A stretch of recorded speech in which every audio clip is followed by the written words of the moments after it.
ఇక పిల్లల్లో తల్లిదండ్రుల సంబంధాల సంగతి చూడండి. పిల్లలు చిన్నతనంలో తల్లిదండ్రులపై ఆధారపడతారు.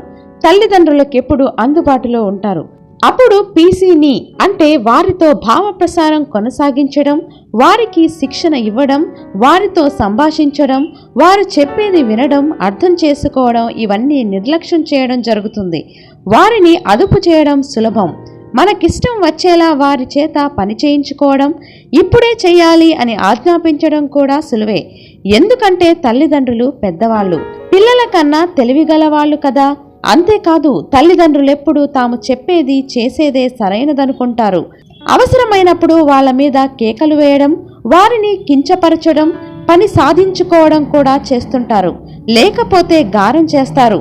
వాళ్ళని ప్రసన్నం చేసుకోవడానికి ప్రయత్నిస్తారు. వాళ్ళు చెప్పిందల్లా చేస్తూ ఉంటారు. అప్పుడు వాళ్ళు బాధ్యతారాహిత్యంగా, ఎటువంటి నైతిక ప్రమాణాలు లేకుండా, నిబద్ధత క్రమశిక్షణ లేకుండా పెరుగుతారు.